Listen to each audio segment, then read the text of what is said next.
Terluka memanglah perih, kecewa memanglah sedih. Tapi dengan bertasbih, yakinlah semua masalah akan tersisi.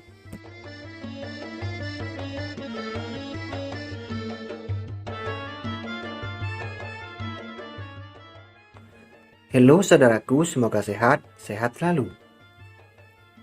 Saat musim haji tiba, jutaan manusia berbondong-bondong pergi ke Mekah untuk menjalankan rukun Islam yang kelima ini, khususnya di Indonesia.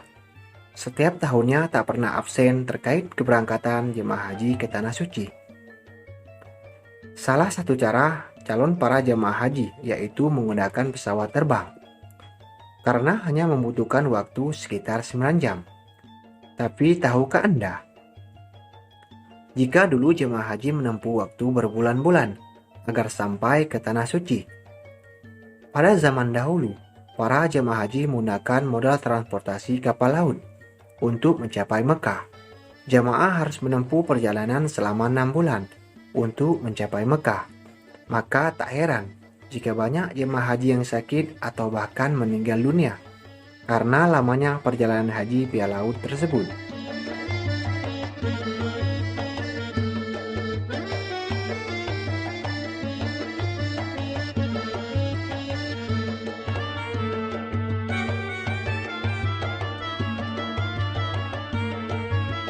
Saat melakukan perjalanan haji, berbagai macam hambatan juga sering mereka temui, seperti gangguan cuaca badai, hingga kondisi fisik jemaah haji yang tidak dapat bertahan.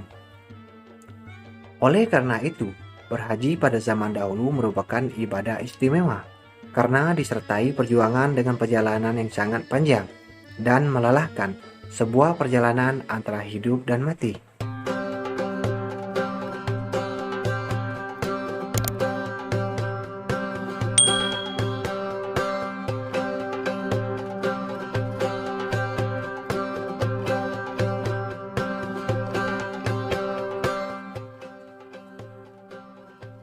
Saat Indonesia mulai dijajah Belanda, jumlah jemaah haji semakin bertambah.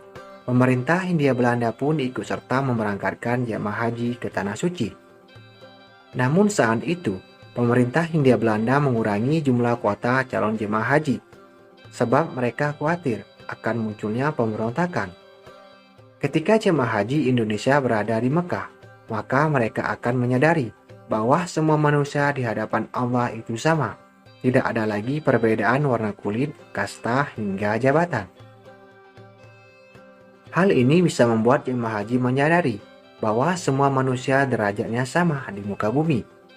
Artinya penjajah Belanda tak memiliki derajat lebih tinggi dari rakyat Indonesia.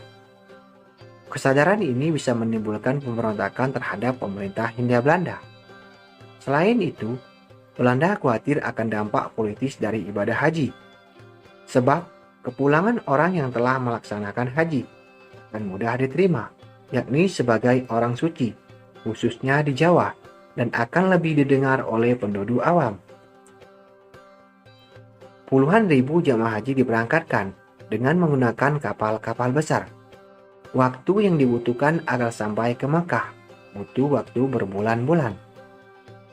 Kemudian setelah Indonesia merdeka, pengurusan keberangkatan haji dialihkan pada pemerintah Indonesia, tepatnya sejak 1948, dan pemerintah pun menyiapkan kapal yang dikhususkan untuk para jemaah haji, yaitu ditangani oleh PT Arafat.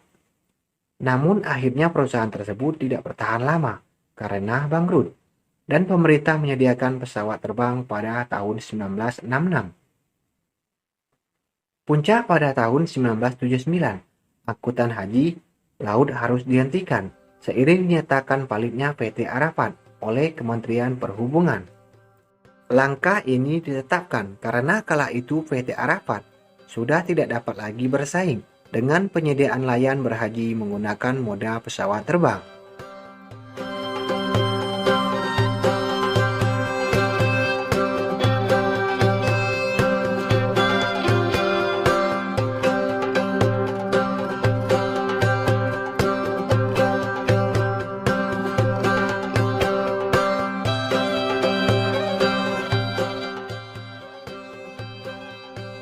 Orang-orang yang menunaikan ibadah haji dari Indonesia memanglah rata-rata adalah tokoh masyarakat.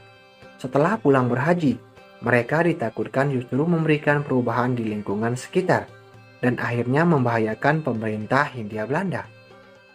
Sebut saja Kiai Ahmad Dahlan yang ketika pulang berhaji mendirikan Muhammadiyah. Lalu ada Kiai Hasyim Asy'ari membentuk Nahdlatul Ulama usai dari Tanah Suci. Kemudian Samahudi membentuk Serikat Dagang Islam sepulang dari berhaji. Hos Cokroaminoto mendirikan Serikat Islam setelah menunaikan ibadah haji.